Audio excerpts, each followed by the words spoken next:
Good morning, ladies and gentlemen. Our motion today is this House would require individuals to pass a political general knowledge in test in order to vote. Today, I will bring two kinds of arguments. The first one is that everyone is the victim of confirmation bias and group bias, and then the second one is the theory of democracy itself, ladies and gentlemen. But before going to my argument, I would like to make some rebuttals according to what has been stated by the government team. So the first one is that they have 5 kinds of mechanisms, and then they have 3 kinds of arguments. So in here, I would like to state it from their mechanism first, ladies and gentlemen. So in here, that the mechanism itself is not going to work, ladies and gentlemen, because why we don't, and actually we don't need person, or we don't need the leader who has a better knowledge rather than their integrity, ladies and gentlemen. In here, that even though they do these kinds of mechanism, it's going to waste time, and then it's going to waste their money, ladies and gentlemen. And then the next one is that coming to their arguments. So they have 3 kinds of arguments. The first one is that it is going to be important for them to do this because they will have standardizations. Ladies and gentlemen, don't you know that we have been in our country, we have been knowing about the democracy itself. It is actually a general knowledge, ladies and gentlemen. And then the urgency of doing the standardization, it's not going to work, ladies and gentlemen. And then the comparisons between what has been stated by the government is that they are comparing between the voters and then also the students, ladies and gentlemen. It's not going to be equal. Why? Because we know that the students has their own purpose, which is that they wanted to be eligible in the higher educational, and then they actually wanted to get competence, ladies and gentlemen. It means that how can you compare it between the voters, because the voters actually only vote in one time, and then after that they will do nothing after voting for someone, ladies and gentlemen. And then the second argument is about that it's okay to take their rights, ladies and gentlemen. In here, it means that the government side is actually against the human rights, ladies and gentlemen, because why? They have their own rights, ladies and gentlemen, because even though they said they will take the rights, it doesn't mean that it will change the situation, ladies and gentlemen, because we do believe that people in Indonesia right now actually has their own knowledge, and then they have this general knowledge about democracy itself, ladies and gentlemen. And then whenever they take the rights of these people, it means that they will not change the person itself, ladies and gentlemen. So that's why we disagree with this motion, ladies and gentlemen. And then the third one is actually that they will bring better benefits for the person itself, ladies and gentlemen. This is actually an irrelevant argument, ladies and gentlemen, because why? We do believe that people has their own knowledge, ladies and gentlemen, according to this situation, ladies and gentlemen, because we do believe that democracy is not only held in one time, but it has been held for such a long time, ladies and gentlemen. And then the thing here is that we are actually okay without that individuals who will pass the political general knowledge, ladies and gentlemen, because we do believe that this is actually not going to work in our country. Because why? We do believe that the people or the candidates who is going to making the vote side is actually focusing on the money politics, and then the group interest, and then also the political parties, and the people will choose someone based on the races, ladies and gentlemen. So now come to my argument. So the first one is that everyone is the victim of confirmation bias and group bias, ladies and gentlemen.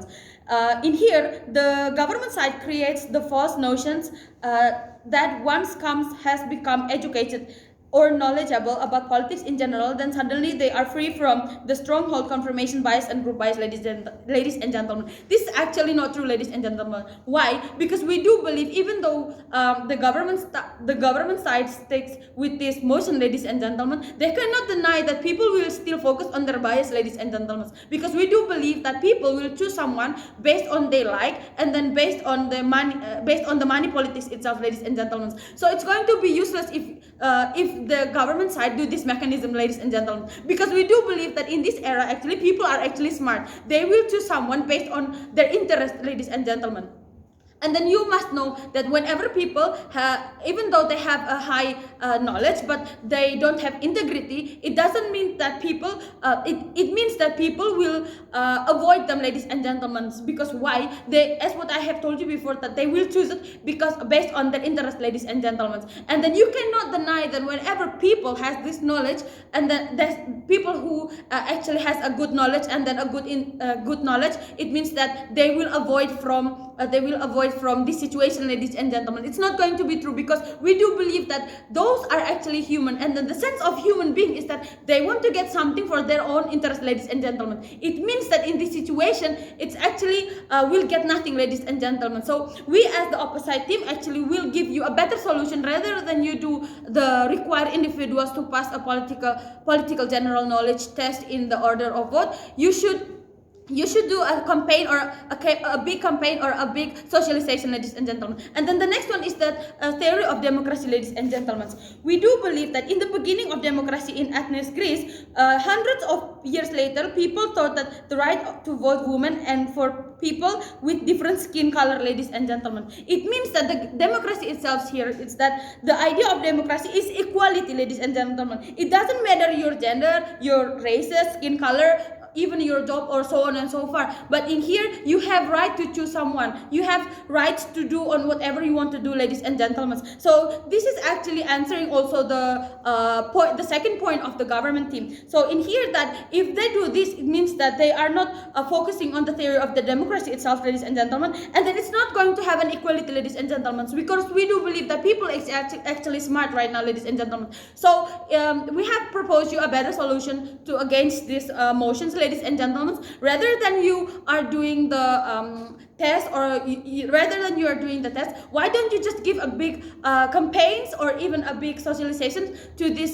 situation, ladies and gentlemen, because it's going to be better, rather than you are wasting time, ladies and gentlemen. And then also this will bring a lot of backlash, and we do believe that this will create a lot of harm to the country that cannot even guarantee a good results, because of the existence of the confirmation bias and the personal agenda that exists in the intellectual community, ladies and gentlemen. Because we do believe that people will choose someone based on what they want, and based on what their purpose is itself, ladies and gentlemen. So once again, we as the opposite team still disagree with this motion, because we do believe that doing or require individuals to pass a political general knowledge test in order to vote, it's going to harm the society, and it's against the human rights and against the theory of democracy. Thank you.